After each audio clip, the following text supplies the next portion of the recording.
Inobiddinov Nurullo. Izboskan tumanidagi 30-umumta'lim maktabining 11A sinf o'quvchisi.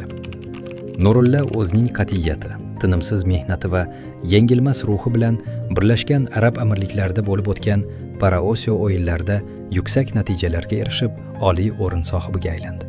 Quvonarlisi, u ushbu nufuzli musobaqada 2 marotaba rekord natija qayd etib, yurtimiz bayrog'ini baland ko'tardi.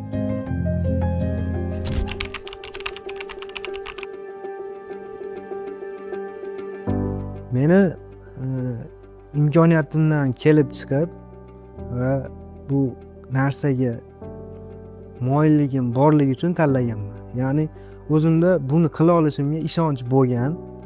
Keyin o'zimda qanaqadir ichimdan kelgan shu.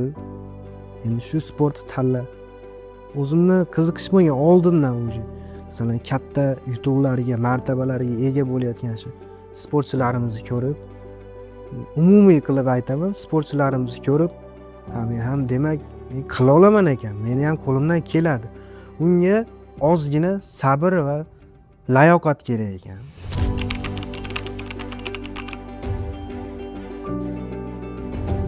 Jismoniy charchoq u tana uchun, ruhiy charchoq u ruh uchun, ya'ni qalb uchun. Qalbdagi og'riqlar boshqa, tanadagi og'riqlar boshqa.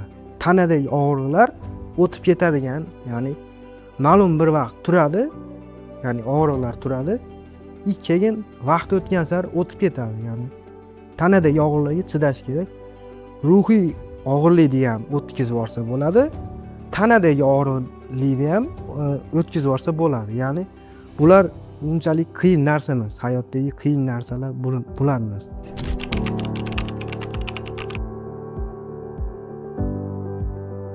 Ichki traver o'zimni nimalarga qodirligimni faqat shu o'zim tengqurlarga emas, butun dunyoga isbotlash. Ya'ni meni imkoniyati cheklangan degani bu jismoniy tomonlama imkoniyati cheklangan bo'lishi mumkin, lekin ruhiy va qalbiy tomonlama, ya'ni qalb tomonlama, ya'ni o'zini ichidagi vijdon tomonlama imkoniyat cheklangan emas. Bu o'zini ya'ni imkoniyat cheklangan deb hisoblashi o'ta darajada noto'g'ri va bu narsaga o'ta jiddiy qarayman. Ya'ni qarshiman o'zini imkoniyat cheklangan, men qo'limdan kelmaydi deydigan masalan odamlarga shunchaki achinaman-da. Har bitta yo'nalish bu faqat sport tomonlama emas. Ya'ni sport tomonlama emas, o'qish tomonlama yoki boshqa bir ixtiro, ya'ni bilim tomonlama o'zini sinab ko'rmasa, bu hayotda bir narsaga erishish qiyin-da endi men aytishim bo'yicha.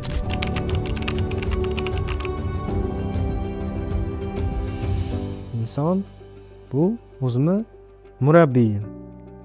Ya'ni meni nimaga qodirligimni o'zimga ko'rsatdi. Ya'ni birinchi zalga qadam qo'ygan paytim o'zimni shunchalar kuchsiz his qilganman.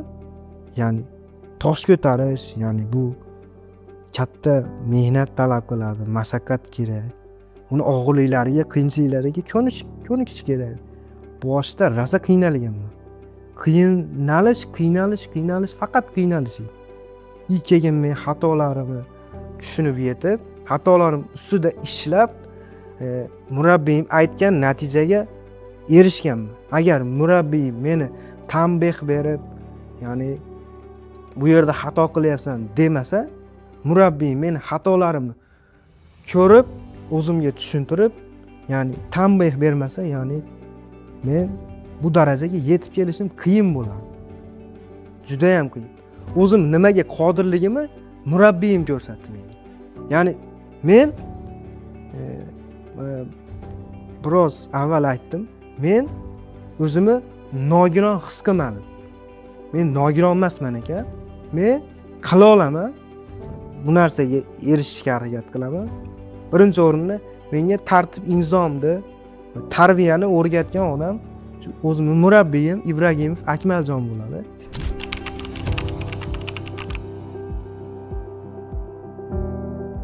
Men ota-onamning gapi, endi boshqa yo'l yo'q. Bu sportda ko'p emas, lekin natijaga erishding. Bundan keyin qaytish yo'q. Endi odam bitta narsani tanlagandan keyin oxirigacha bormasdan qo'ymash kerak. Men shu sportni tanladimmi? Ya'ni bu gapni meni o'zimga bo'lgan ishonchim pasayayotgan paytida aytgan. Ya'ni sen endi harakat qilmasang bo'lmaydi. Ya'ni sen muvaffaqiyatga erishasan, ya'ni sen to'xtamasing kerak. Bu endi bundan bu yoqqa to'xtash yo'q.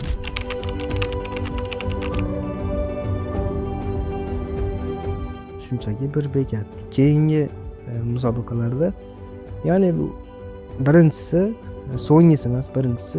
Bundan keyingi musobaqalarda ham o'rin olib, ya'ni katta natijalarga erishish maqsadim bor. Ya'ni bu boshlanishi. Hali ham boshlanmadi. Bu eng kichkinasi, ya'ni kichkina bekat. Bundan katta bekatlar hali oldinda kutib turibdi. Marraga yetib bormaguncha to'xtamaslik. To'xtovsiz harakat qilish kerak. Uyda shunchaki o'tirgan, ya'ni shunchaki televizor ko'rib, ovqat yeb o'tirgan bolalar uchun men aytaman, jismoniy harakatga kirish kerak. Ya'ni o'zining nimalariga qodirligiga o'zi harakat qilish kerak. Ya'ni o'rnidan turib, o'zining nimalariga qodirligi ko'rsatish kerak. Faqat buni o'zi qila oladi.